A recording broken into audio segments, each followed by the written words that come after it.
Hello and welcome. The Purdue Institute for the Study of the Iranian World welcomes you to another episode of our podcast, Legacies of Ancient Persia. Join us as we further explore the many legacies of ancient Persia and its relevance to global patrimony.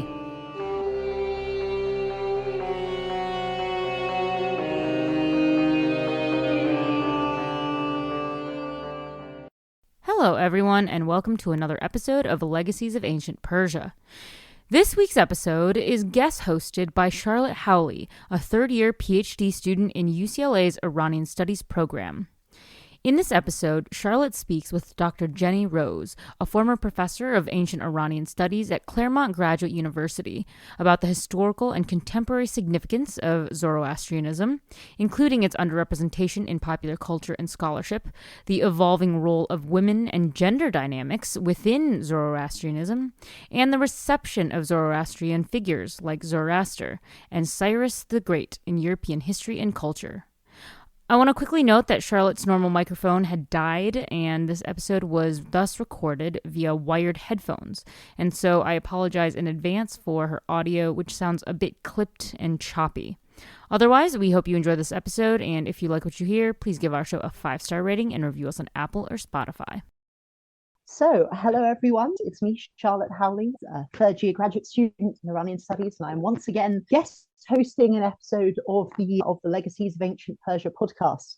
And we're very excited to have with us today Jenny Rose, who is, I think, an excellent scholar and is a research fellow and historian of religions in the Zoroastrian Studies program at Claremont Graduate University's Religions Department, and holds a doctorate in ancient Iranian studies from Columbia University.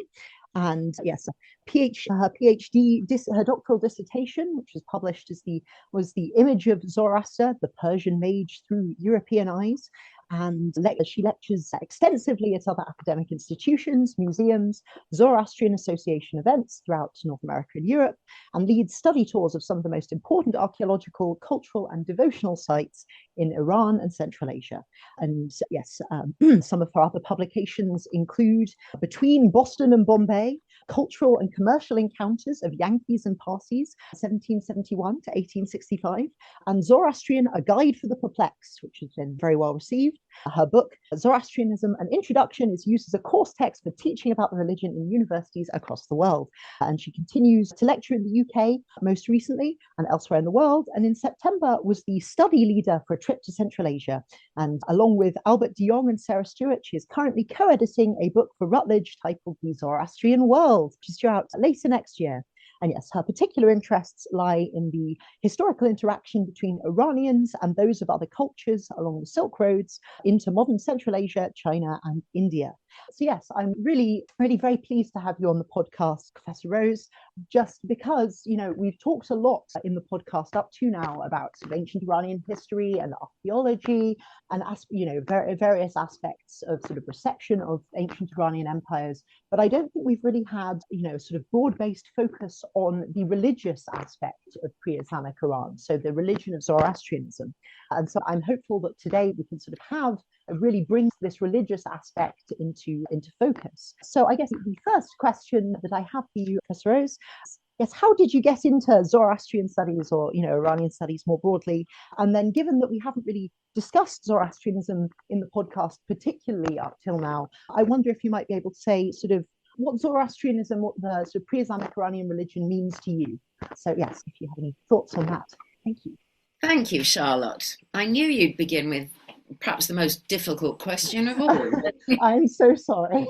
That's all right. The question as to how I got into Zoroastrian studies is not so difficult. I was teaching religious education at a school in inner city London, realized that my degree in Protestant theology was insufficient to really address the world faith curriculum that we were teaching, especially as I was faced with a classroom full of students from all over and many different religions. So while I was teaching full-time, I began a course that led to a master's at the School of Oriental and African Studies, SOAS, which is part of the University of London.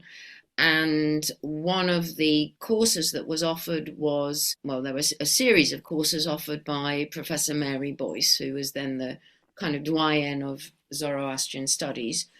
And although we weren't teaching the Zoroastrian religion in the classrooms at the time, I felt that I should take her classes because my grandma was a Parsi who had left India, and we think an arranged marriage earlier in the century. And I knew nothing about her religion, but realized that it actually was part of my heritage.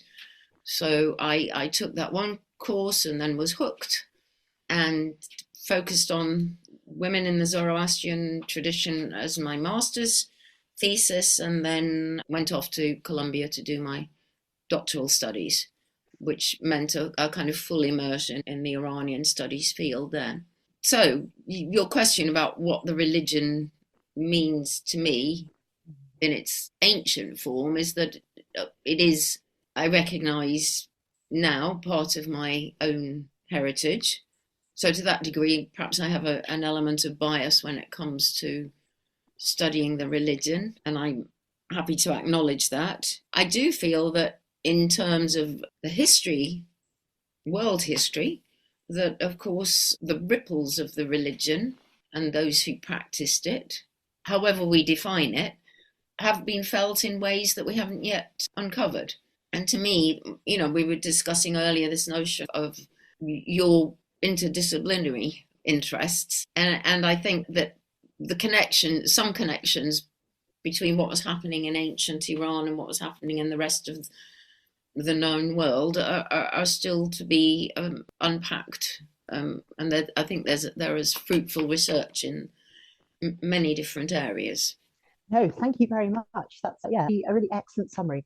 Also, I think for members of the audience, it might members of the audience perhaps less familiar with this. It might be important to say that the Parsi community are a community of living Zoroastrian practitioners, specifically in modern day India, focused sort of in the Gujarat region, and are basically the largest single community of living Zoroastrians in the modern world. And yes, a lot of your really fascinating work has been sort of looking at the intersections between this Parsi community and the political context of sort of 17th, 18th, and 19th century world history and sort of trade and empire. And yes, some really fascinating work there. But yes, I take your point. I completely agree that the role of Zoroastrianism and sort of its ancient reflection in these pre-Islamic Iranian empires is so important for the history of world religions. And, I mean, so much formative periods of sort of major world religions, Judaism, Christianity, Islam, and then with its global reach sort of through, and with Manichaeism as well, to Buddhism and Chinese versions of Buddhism as well. Yeah, no, Zoroastrianism's role is really important. But I don't know if you'd agree with this. Certainly, I feel that its role in this global religious history is very underrepresented, sort of in both popular culture and in scholarship. And a defining aspect of your career, certainly to my mind, has been your excellent work raising awareness of Zoroastrianism and engaging with living Zoroastrian communities. For example, your excellent book, Zoroastrianism, A Guide for the Perplexed, and Zoroastrianism, An Introduction. But I wonder if you could talk about why you think perhaps we, as scholars and sort of in popular culture more broadly, Zoroastrianism is not talked about as much as, these other world religions upon which Zoroastrianism had such a formative impact. And again, sort of, I guess, a very broad, possibly quite hard question to answer. But, I think it's such a shame that we don't talk about it as much. I wonder if you have any thoughts on that. Yes, I have several thoughts on that. I wonder if we don't talk about it as much today because it is a minority religion. As we know that between probably just over 100,000 in the world. So it's an insignificant number. And we live in an age where we're not really interested in, well, many people are not interested in religion, in minority religion. we were talking earlier about the fact that there have been many podcasts, but the focus perhaps has not been on religion, but on cultural history, on material history. I also feel that we're not faced in popular culture with references to things Zoroastrian, maybe apart from, the story of Freddie Mercury, where his religion is kind of peripheral to his whole life story. But people might, as you felt that you had to explain who a Parsi is, whereas probably a century earlier that might not have been the case. So yes, I think, we're less and less likely to encounter a living Zoroastrian. Formerly, perhaps the early adventurers who went to Iran and India would have been familiar with the Persians from their study of classical Greek sources or from the Bible. And we don't study those sources in depth, really, as part of a kind of popular education anymore. No, I think that's you make a very good point. And I think your point about sort of killer culture is, again, a really good one. And obviously, I think regular listeners on this podcast will know that we have a sort of a dislike of the film 300 and its representation of pre-Islamic Iran. And so there's obviously the history of pre-Islamic Iran as its representation in popular culture is perhaps not particularly great in the Western tradition on its own. And then sort of within that, I think you're right, the religious aspect doesn't always come to the fore as much as it should. And it does sometimes just become a sort of, yes, a footnote in the life story of Freddie Mercury. And yeah, I think that's such a shame. I was wondering, what you think we as scholars should be doing to raise awareness of this sort of in popular culture more broadly. If you have thoughts, obviously, beyond your excellent work in this area, what we could be doing more to engage with this religion. Because I do think certainly something I've run into with my own work is that sort of the disciplinary boundaries, especially in sort of ancient Near Eastern studies and the history of ancient Near Eastern religions, are sort of count against Zoroastrianism just because of how global and interdisciplinary Iranian studies and ancient Iranian studies is.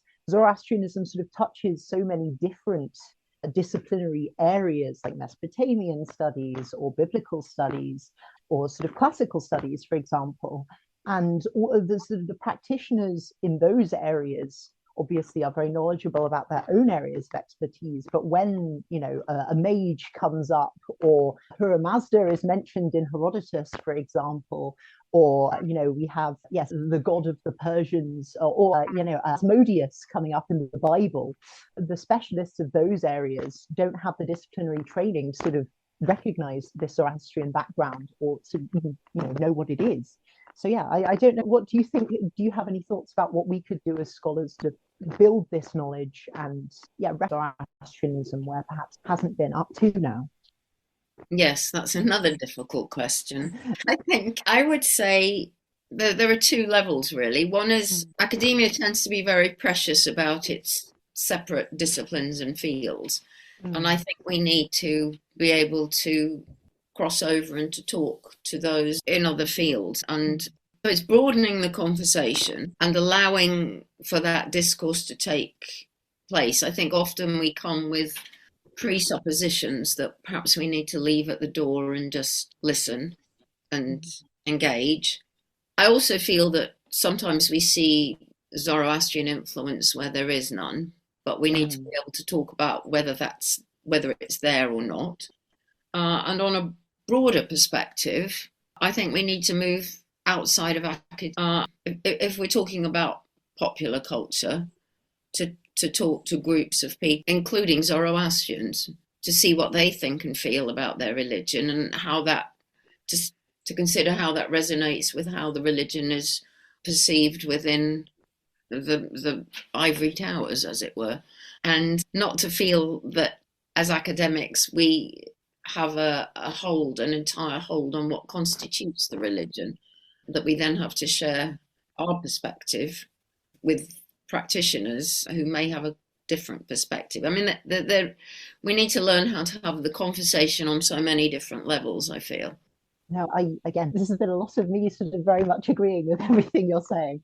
I certainly do. And I think, an excellent example of ways in which sort of this conversation can be broadened and these emic and etic sort of practitioner and scholarly perspectives can be brought together can be seen in this forthcoming book that you're editing, The Zoroastrian World, which does very much and self-consciously brings together both perspectives from living Zoroastrian communities and scholarly perspectives on Zoroastrianism and its reception.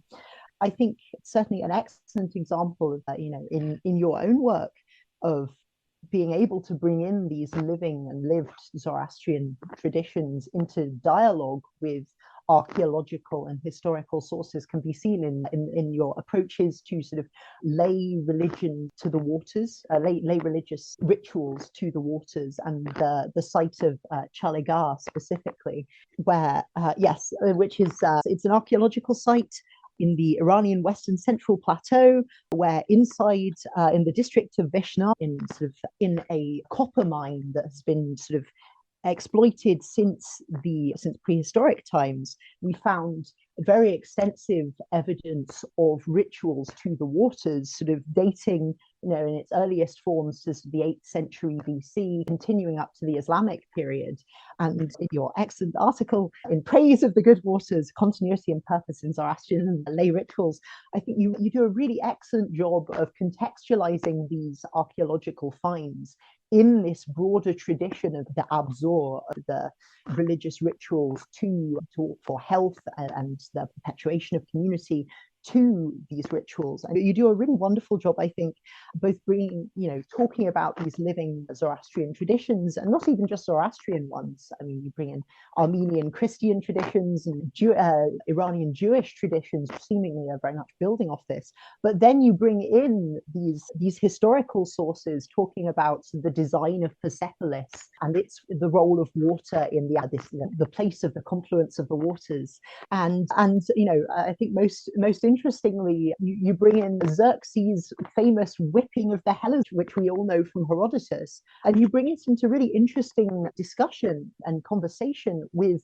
living Zoroastrian water rituals, sort of performed both by mobeds, by Zoroastrian priests, and by especially women within the Zoroastrian community. And I think this is sort of an excellent example of where talking to practitioners and engaging with sort of the lived experience of religion in the modern world can really bring insights into vexed questions in the pre-Islamic Iranian history. I mean, classicists have of course been debating the whipping of the Hellespont for hundreds and hundreds of years. And is it Xerxes punishing the Hellespont? Is it this sort of transitioning from one clime to another clime, or is it Xerxes' hubris? But I thought, I think you bringing in this lived tradition really helps us understand the religious context that Xerxes might have been operating in a really interesting way. So I guess, I don't know, would you like I wonder if you'd like to talk a little bit more about your approach there. Well, I'd just like to add to your point. Of course, the following episode from the whipping of the waters is the stand. Once the bridge has been built and it's strewn with myrtle branches, then Xerxes stands on the bridge and makes an offering to the waters. I mean, it's the act of offering that is a plea for success in the coming battles. So, and in this case, it's not a fertility offering, which I know is of interest to you, but it's a warrior offering the akinakes, the sword, to the waters as a kind of make it good, make us victorious. So let's up those Greeks. I know you're quite interested in this whole notion of gender liminality, but it's this notion that the Yazata of the waters can bring victory in warfare to the one that makes the good offering, as well as prolific and easy childbirth. So to me, that's quite interesting. This the act of a lay offering that has repercussions in real life. And I see that as a kind of parallel to the priestly offerings. And I think we have been so reliant on text, and on text that has been mediated through a priestly tradition, that we have tend to focus on a hieratic religious ritual rather than looking at what may or may not have been happening in the lay context, and particularly in a domestic context. And of course, my own interest is in often what women do and how that their activities kind of may mirror what the priests are doing. Does that kind of address the question you were asking? Yes, no, it does. Thank you so much. And actually, you make a very good point, especially in relation to this warrior aspect of the god or goddess of the waters, depending on, if we're talking about Anahita or Tishriya. And then, so again, for the audience, Anahita is the apex female deity of the waters, whereas Tishriya is again associated with rain and also the dog star Sirius. And then you also have Amurtat and Haruvatat, so sort of these concepts of wholeness and continuation of life, who are sort of the children or companions of Ahura Mazda, the apex deity. Obviously, big vexed question there, but you make a very good point about this warrior aspect, and we see this at Chalega even, where you have an arrow, don't you, in the dedicated as an offering in this pool from the sort of between the Achaemenid and Sasanian periods. I can't remember when the arrow is from, but we definitely we see continuity there. And yeah, I wanted to sort of raise this question that you sort of talked about, of what women do in Zoroastrianism, and this concept of lived religion. And obviously, in academic discussions of Roman religion, of Achaemenid Yahwism, there is this concept of lived ancient religion, as opposed to sort of looking at what people do in religion, as opposed to what the priests are doing. And I was wondering if you thought sort of with sites like Chalega, along with what was it called? Along with things like the sarcophagus of Wirkak from Xi'an, whether you thought these might be good ways of taking this lived ancient religion approach and applying it to ancient Iranian religions, and whether, given the problematics of archaeology and the problematic source traditions for pre-Islamic Iran, whether you think it's possible with sites like Chalega and objects like these late antique Sogdian ossuaries, whether a lived ancient religion approach is possible for ancient Zoroastrianism. I don't know. Do you think we can do it? Is it possible? Well, I think if you can do it for Roman religion, you can probably do it for ancient Iranian religion. I mean, in a sense, it's using our insights into material culture to try and work out what expressions of religion, what praxes, and what associated concept were attached to these material finds or these particular sites. I mean, I like the idea of being able to explore a religion without being attached to any one particular methodology, or with kind of suspending a notion of what is a cult, what is a religion. Let's look at the object and see what it tells us. It's almost impossible to turn off that part of one's brain to do so. But if one can, I mean, particularly if you think about the work of Uzbekistan, that's the source of Wirkak's ancestry, and the Sogdians came from that particular area. They were Eastern Iranians who had travelled along the Silk Road, and he finds himself in Xi'an in north central China, just before the Tang dynasty, and dies, but his sarcophagus is covered with kind of relief depictions of aspects of his life and his wife's death and their assumed transition over the bridge of separation into the next life, into paradise. So a lot of the imagery could be said to be Manichaean. There's an epitaph that's in Sogdian and in Chinese that tells us a little bit about him. So we have some kind of biographical detail, but we think we can read his life story and reconstruct some of his ideology, and it's challenging in many ways. And I love I mean, finding something like that opens a whole new insight into what we consider to be Zoroastrianism. To me, that those moments are very exciting because we become complacent, I think, in our understanding of what is a cult, what is a religion, how does it define itself, and to find something new is important for the development of the field. No, I completely agree. And I very much agree that this particular sarcophagus is so fascinating because it really does challenge our disciplinary understanding of what Zoroastrianism means, because it has sort of Manichaean elements, it has Buddhist elements to it. It has, for example, a Zoroastrian priest tending to the fire wearing the purity mask of a Zoroastrian priest, but he has chicken legs. And we have sort of representations of Vayu, the god of the winds, but it's as a supreme judge, which Vayu doesn't seem to do in sort of our normative, in quotation marks, understanding of the religion.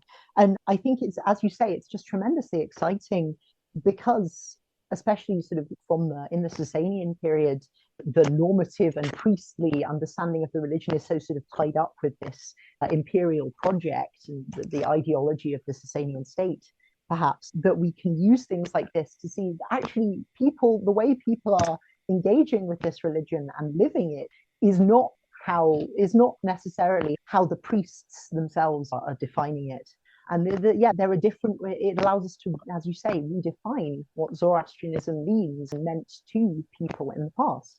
And there's actually Wu Xin, is a Chinese archaeologist who's been doing some really interesting stuff about this in the Achaemenid period, where we sort of see things that look like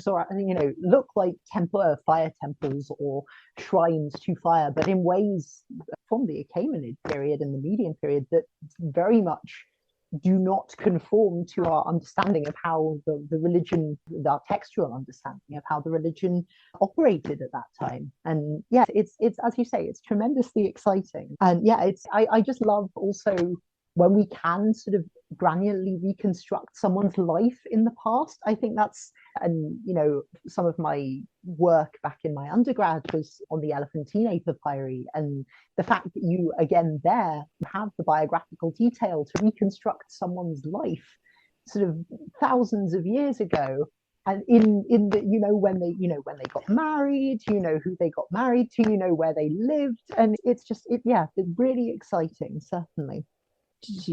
But yes, no, I thought maybe we could touch on some of your excellent work, and obviously your dissertation talked about the reception history of Zoroastrianism, especially in the European tradition.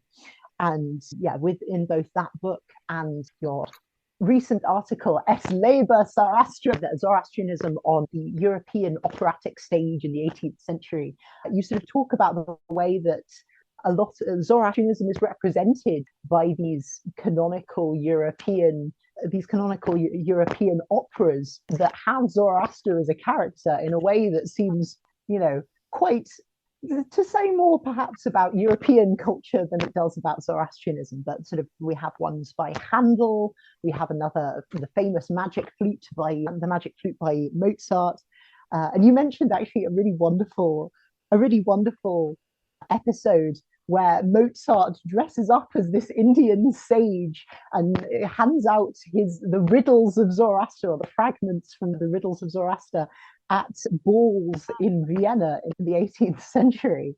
And I just thought that was such a fascinating intersection of things that you wouldn't necessarily think of going together. And I wonder, sort of talking about this and about the way that Zoroastrianism has been received in Europe, why Zoroaster as this figure of ancient wisdom has such power over the classical and post-classical European traditions, and why seemingly they use this figure of Zoroaster to represent all sorts of things that don't really seem very much to engage with Zoroastrian teachings. And I wonder, if you could talk about why you think Zoroaster has this power on the sort of European imaginary, I guess. I began to tackle this in my dissertation. I'm I would probably rewrite large chunks of my dissertation now, but I do think that this notion of Zoroaster as a kind of archetypal wise men for all ages was perennially appealing. I mean, in my recent work, I've looked at Ralph Waldo Emerson, and that universalism continues, and it begins in the classical period, and someone like Marsilio Ficino in the 15th century writes of Zoroaster as one of the ancient theologians, the Prisci theologi. So there is the sense that for each age, that there is someone who interprets what's going on, but that there were these ancient sages who had a kind of an understanding of a universe that is a kind of timeless understanding. And I think perhaps that Zoroaster represented one of those, that universal understanding. And maybe that those in Europe looked to the east, to the rising sun, that literally a source of light, and realized that there were individuals who came from that area, mythical figures. You talk about it had nothing to do with the teachings of Zoroaster. The Zoroastrians perhaps understood the teachings of Zoroaster, but Europeans certainly didn't until they encountered living Zoroastrians, and more to the point, perhaps they began to translate the texts. So I think there's also an element of Zoroaster, as I said, there's this notion of this mythical being, but there's also a sense that Zoroaster came from a place that was unfamiliar to them and could therefore be used and kind of appropriated in ways that fitted the imagination of the Europeans that chose to kind of put him on center stage. No, thank you. That's a really excellent point. Sort of, yeah, as you say, there's this tradition of he's very wise and he's very exotic and he's from far away, but then this sort of confusion or lack of knowledge about what the teachings are does sort of, I guess, leaves this fertile gap, which then allows sort of this European, as you say, appropriation. And it's sort of interesting, I think, that you get Zoroaster being appropriated for two completely opposite things at times. I mean, as you say, with Emerson and with with Rameau's Zoroaster tragedy lyrique, you see it sort of standing in for this deist universalist conception of religion. But then in things like more recent reception history and things like Gore Vidal's Creation, Zoroastrianism seems to be standing in for the sky god religions, this sort of stick in the mud, this sky god religions, this stick in the mud, dead almost religion that is less exciting seemingly than the really exciting ideas of Confucius and the Buddha. And it's interesting that this gap seems to be plugged in completely opposite ways by different people at different times. And I was wondering if you, in relation to this, if you had a favorite depiction or appropriation of Zoroaster in this reception history. And also I wanted to raise the question of if you saw a connection between this and the afterlife of Cyrus the Great, Cyrus II, who also seems to have this wise king association from quite soon after his death with the Cyropedia and Herodotus's Cyrus rulership myth. And then you have this entire afterlife of people being like, well, this person is a new Cyrus the Great, going all the way up to during Trump's first presidency, certain people being like, Donald Trump is now Cyrus the Great. And yes, I wonder if you see a connection between that sort of mythic character of Cyrus and this mythic character of Zoroaster.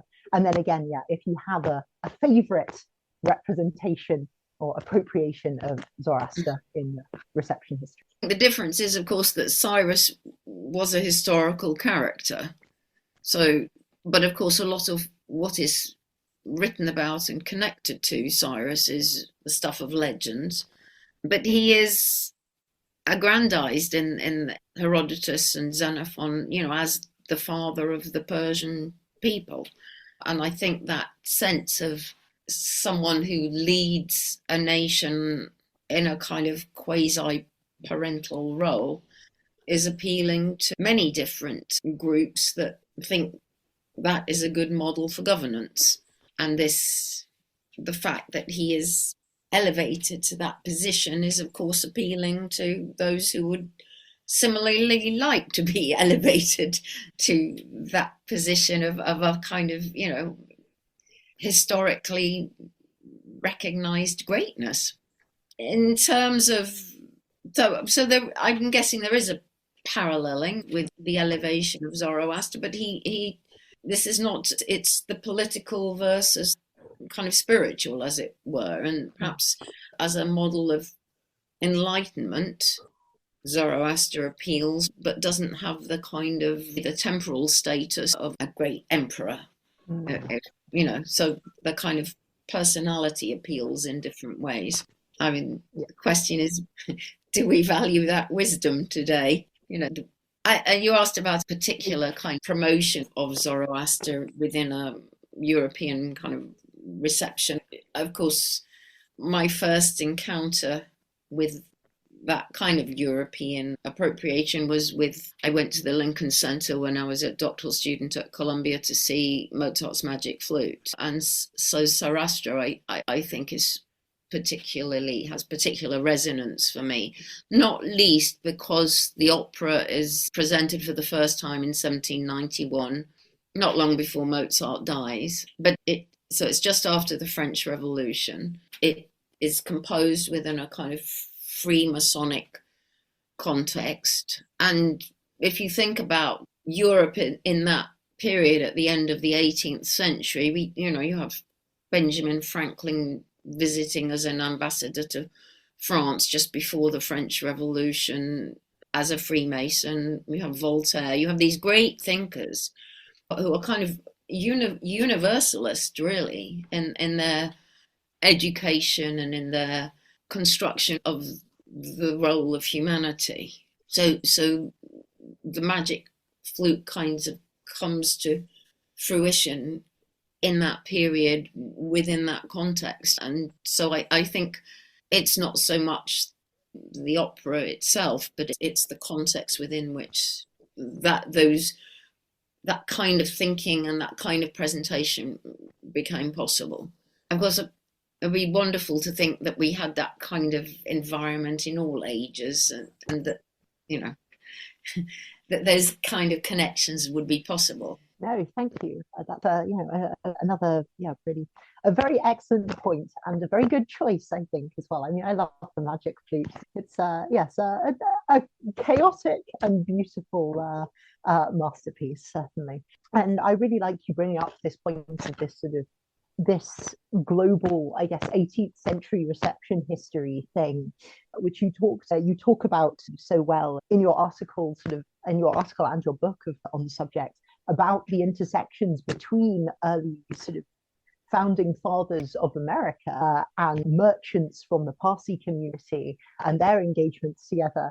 And again, another fascinating intersection of things that I certainly did not put in the same box is the fact that the ship upon which the author of the Star-Spangled Banner watches the banner being lifted up over the fortress is, of course, built by a Parsi merchant as a truce ship in the War of 1812. Is that right? I think.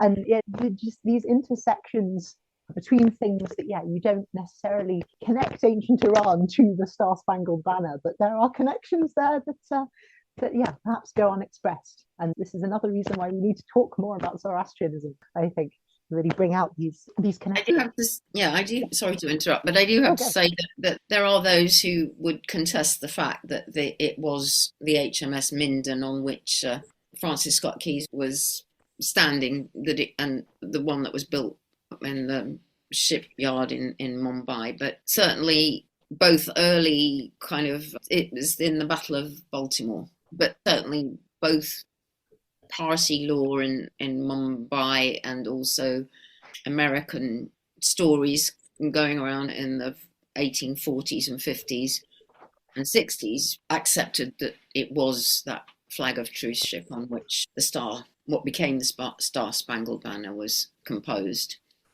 So it's a lovely making of connections that, and yes, I mean, like when I was writing my book, I was very excited to see that there were many more such connections. Thank you. Yeah, it really blew me away. I was sort of going back to your point about Cyrus. I think I very much take your point that it's, they're going in different directions, but I do think you definitely see that similar gap, perhaps, and that this gap then allows Cyrus to be whatever you want in kind of the same way that you can see with Zoroaster, given that the only text we have really, well, I think two, I guess, is you have the Cyrus cylinder and then one brick that says Cyrus, King of Anshan, rebuilt this temple.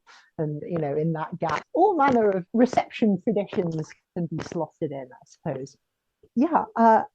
Another thing that you've written on, which I personally find very interesting, of course, gender within Zoroastrianism. And I just wanted to say your work for the Rutledge Companion on gender within Zoroastrianism is such an important resource, just bringing together all of those vast quantities of sources on both from texts and both from Zoroastrian religious texts and from the source tradition, from like reception and source traditions in the classical tradition, and then also archaeology, but then also even into the modern period, bringing to it's an immense work and really helpful for people researching it. I think, a really useful resource. I think you mean it's in the Wiley Companion. Oh, the Wiley, yes, the Wiley Blackwell Companion, you're right. Yes, so I guess you bring out this tradition of in Zoroastrianism of the sort of complementarity of the complementarity in, to a lesser degree, opposition maybe of male and female in the Zoroastrian tradition, and it seems quite a binary perspective on gender identity. And I wondered if you had thought where you have both binary approaches, but then also complementarity between them, where you have sort of the Amishaspentas, of the sort of companions or children of Ahura Mazda. You have some that are grammatically neuter but understood as masculine, and then some that are feminine. And then the same with this concept of the Ashavan, the person that follows truth and order, being both able to be a man and a woman, regardless of status, as long as you have your good thoughts, words, and deeds. Yeah, this binary and complementary view of gender seems very much, to me at least, to flow very nicely with what we see of gender in the Achaemenid court, where the roles that the royal men and royal women play do seem to have this complementarity to them, where you see both feasts run by the men and feasts run by the women, with redistribution operating in those ways. And even in the structure of Persepolis, which I found through sort of space mapping, it seems that both royal women and royal men are just as important to the functioning of the court. And I don't know if you think perhaps this complementarity in royal role might have a link to this sort of broader complementarity of both men and women are just as capable of being Ashavans, and the Amishaspentas are both male and female, and whether the fact that both royal men and royal women operate kind of in the same way but separately might have a link to that. I don't know. That was a long and wandering question, I guess. It was a long one. Yes. It's a very interesting question, but I don't know how we can show a kind of an awareness of that. Prod Dr. Sherivo's done some really interesting work on whether the Achaemenids had an Avestan worldview, and I appreciate that work and those connections very much. But I don't know whether we can go that far to say that they were consciously aware of those binaries and complementarities.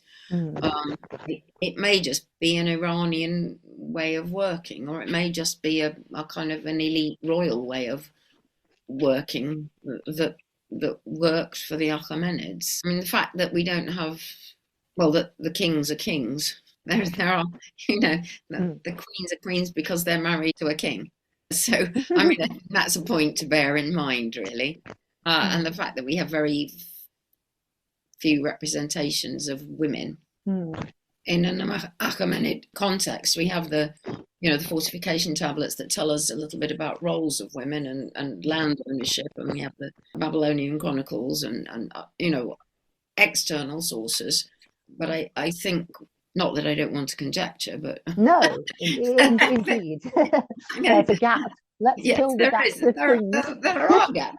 And what can we say about the role of women in many cases, particularly the role of ordinary women who are not featured at all, except perhaps as in the Persepolis fortification tablet context as laborers, Definitely. It's and as so often with pre-Islamic Iranian studies, it's about sort of, getting into the sources and then trying to read through them to get at the pictures with, to find the person behind the economic documents and the religious practices behind this X person has delivered X liters of wine for the royal feast here, and this farm has produced this many sheep this week. Yeah, no, exactly. And it takes us back, I guess, to this lived ancient religion thing. I wonder, whether we are perhaps underestimating the role of like room archaeology in doing this, and because certainly I personally find that like a lot of discussions of the Achaemenid court specifically don't there's engagement with the textual sources, but there's not much work to sort of place them in their architectural, archaeological, and spatial contexts. And whether, if this sort of interdisciplinary combining of both the textual sources and then the fact that there are actually finds in a lot of these rooms at Persepolis, even though the Greeks plundered lots of things, they did leave things behind. Whether, and actually quite a lot of ritual material with the green, the vessels and mortars and exactly fire tongs and things like that. Yes, and with the small finds with the seals and things, we do sort of see women more represented there. And whether it's just maybe so it's about combining, I guess, to try and get at the real people behind them. Yes, I wonder if, given this discussion of binary conceptions, if we could talk about like the seeming role of gender liminal, non-binary-ish figures within, or people within Zoroastrian traditions, like the role of eunuchs and seeming religious role of eunuchs both in an Achaemenid context, and then possibly, if Shervo is to be believed, with Kurdia, because he's beardless, as a eunuch himself, whether is there a space for gender liminal people? And they're, conjecturing enormously, I guess, where we think this comes from. Obviously, again, we're continuing with the hard questions, I guess. But is there a space, do you think, for people between and this sort of very binary concept? Yes, you are terrible. Sorry. No, that's so fair. Well, yes, I mean, gender liminal can mean all kinds of things. It can mean, it doesn't necessarily mean someone who is gender ambiguous. It could mean someone who is without gender, but also, or who is kind of asexual. And so maybe we go back to this depiction of Anahita, this Yazatar of the waters, female, who is presented in the Avestan hymn as helping the warriors in battle, but also giving an easy childbirth to women. So she is grammatically female and is depicted as such in the hymn, but her activity is liminal, it crosses gender-wise. And perhaps that construct of the Usher one, who can be a male or can be a female, is this notion that one can kind of transcend, dismiss one's gender in pursuit of the path, the straight path, or the Iranian victory, or whatever it is, I mean, there are passages that in the Herbadistan and the Narangistan that talk about a man, a woman, or a child being able to learn the yasna and to recite the yasna. But of course, the provision for the woman is that she cannot be menstruating. So you have that possibility of full engagement in a ritual context, but biology just comes into play. Yeah. So liminal to an extent, but kind of perhaps there's a biological bounds. Yes. No, I thank you, and yes, I fully admit that was that was mean of me. But yeah, a really wonderful answer actually, and yeah, very exciting. It reminds me a lot of sort of approaches in the Mesopotamian tradition with Ishtar, who also seems to have this double association with both love, possibly less about childbirth actually, but definitely love and war are right there in the Ishtar cult. And it seems, gender liminality in relation to Ishtar is very very well attested and interestingly discussed in scholarship in the Assyriological tradition. But yes, no, I think you make a very good point with the menstruation prohibition, and this sort of comes through a lot in your paper on gender.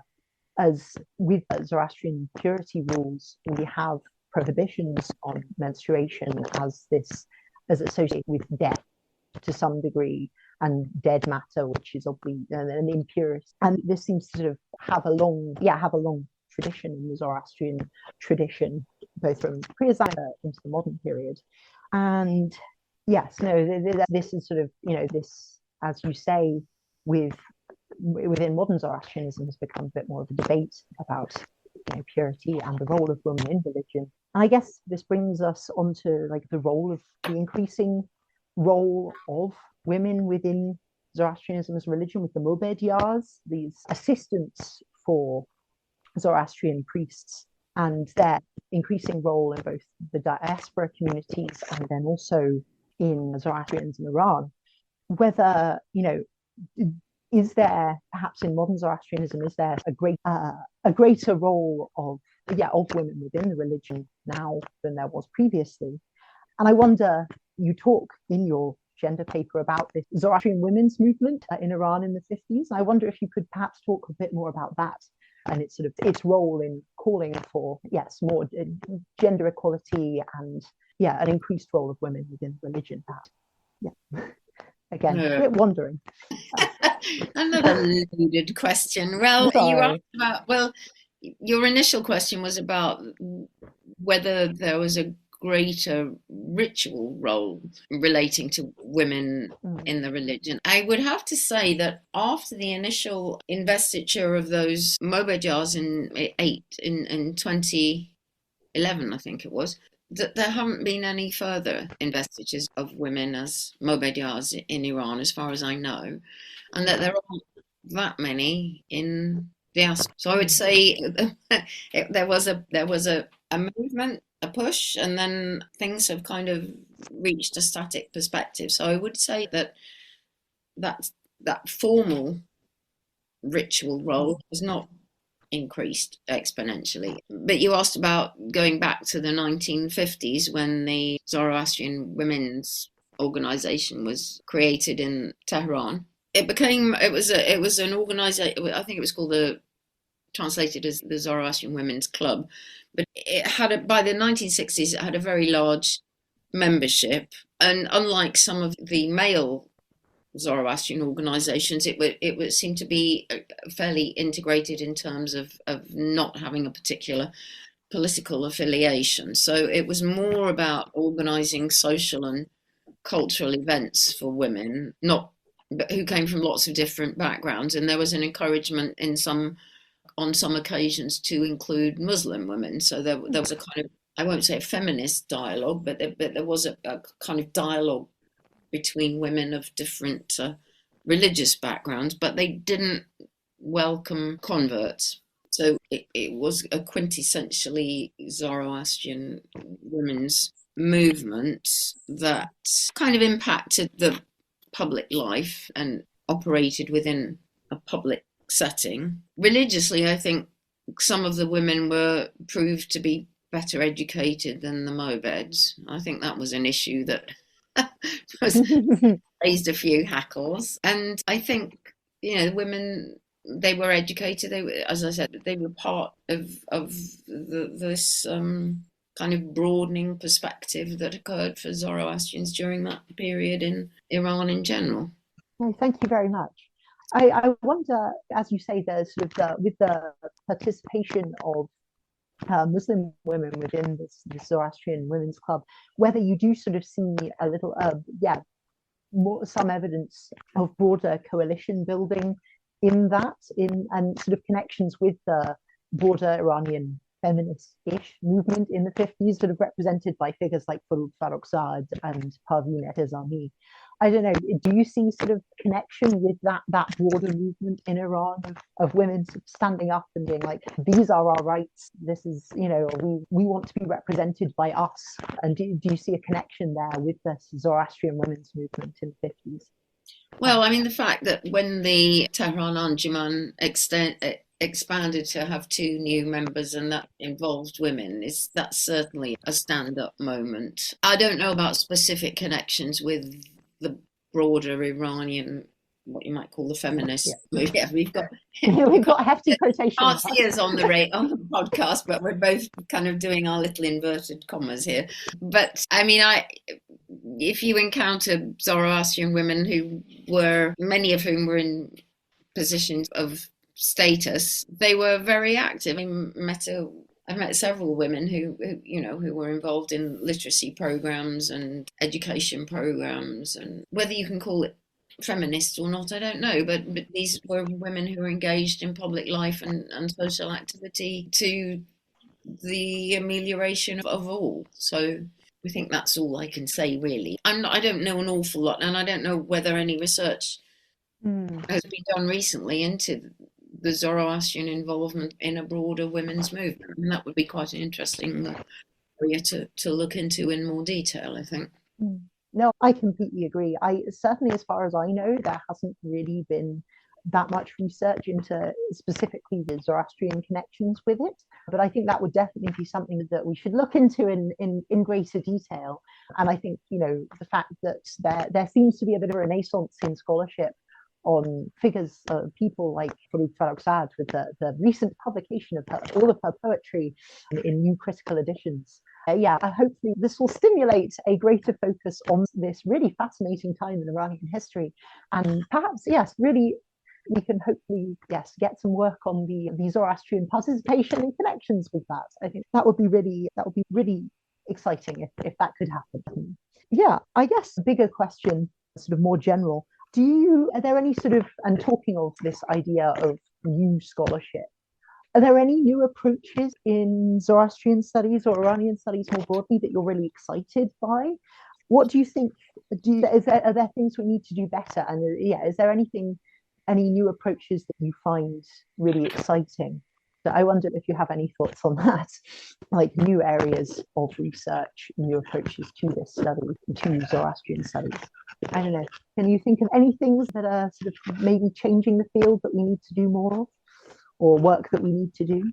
Yes, I would say that having just come back from Central Asia, I was in Turkmenistan, Uzbekistan, and Tajikistan, and having met with archaeologists who are working in that geographical region, I would say there's quite a lot that's exciting coming out from there. Pavel Luria who's been working in Panjikent, and Mikhail Shenkar, who's been working there and in the site just to the east of Panjikent, are particularly interested in that they're grappling with the concept of what do we understand of the religion as represented in those Sogdian sites, and this notion that Central Asia can offer a perspective on that challenges our understanding of Sasanian Zoroastrianism. And then the question is, is it Zoroastrianism? And are there reverberations, actually, ideologically, or even symbolically in terms of motifs that come down from those particular areas and feed into what is now living Zoroastrianism, or does it just get lost when the Sogdians disappear? So, I mean, to me, that's discourse generated by archaeologists, but relating to the definition of the religion, that's quite exciting. And so I guess it's to do with material culture, how material culture meets textual understanding. I mean, we tend to have been I think the philologists and the archaeologists can talk to each other, but they often tend to kind of diverge. So I also think that your particular area of interest, this notion of gender, what can we understand about the varying roles of men and women, of priests and laity, and this whole notion of gender liminality is an intriguing area to research. I mean, the challenge is that we don't have an awful lot of material to work with, or the material that we do have is often from an external source, and which is biased in its own way. But to me, the most fertile area is this interdisciplinary discussion, that we learn what colleagues are working on in a particular field, and we look at the connections. I mean, I think we kind of retreat to our little known areas because that's a safe area. But we need to be brave and have these wider discussions.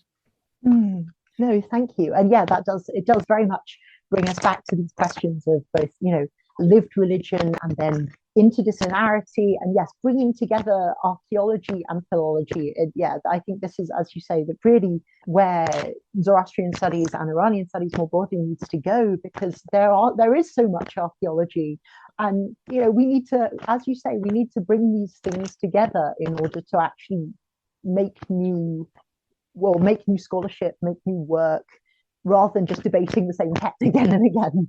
So yeah, that sounds wonderful. Yes.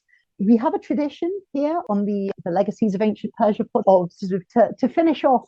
It's a question that's sort of two questions, and it's kind of, I guess, related to the last one to some degree. But basically, from your perspective, what is the greatest legacy of ancient Persia sort of into the modern world, if you have thoughts on that? And then, as scholars with our scholarship, what legacy should we be leaving to future scholars of the field of ancient Iranian studies?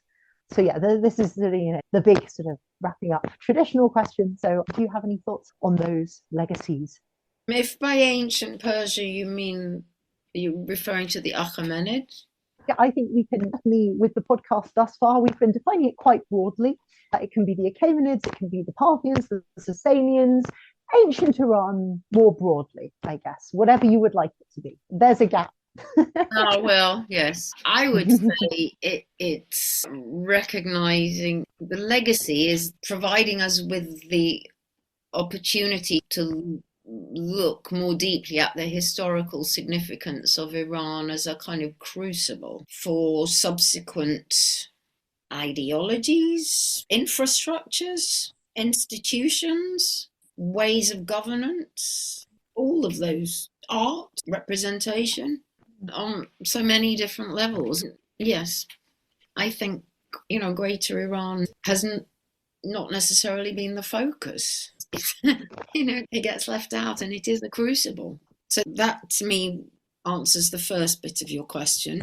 The second part was, what legacy can we leave for the scholars of future in this field? I always say, when I begin teaching any class on relating to Zoroastrian studies, I always say, well, you'll finish this class with more questions than answers. And I think that's the greatest legacy that we can leave. Not the assumption that we know it all and we can rest now, but that there will always be more questions. That, to me, is the wonder. But to be able to formulate and ask the questions and know who to go to or how to approach the answering of the questions, which will then, of course, give rise to more questions, so that we keep exploring and developing and expanding the field. That's wonderful. Yes, we need to keep raising these questions and going in new ways, and then yes, leaving more question marks than we found them. I think very. While we will never answer the question fully, we can always give more questions to those that come after us. I think that's a really wonderful legacy. There we go. I think. Thank you, Charlotte. Thank you so much for coming, and thank you for this really wonderful discussion. Thank you very much. Well, you're very welcome. It's been my pleasure.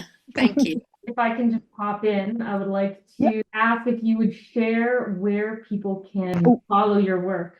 Well, I'm on academia.edu, and when I remember, I post on Amazon to say if I'm going to be doing something, but I keep forgetting to do that. So I try to post anything new that I've published, or link to things that I've published. And I did make a couple of videos during lockdown, so I think they're in there too. So that's the best way to find me, probably.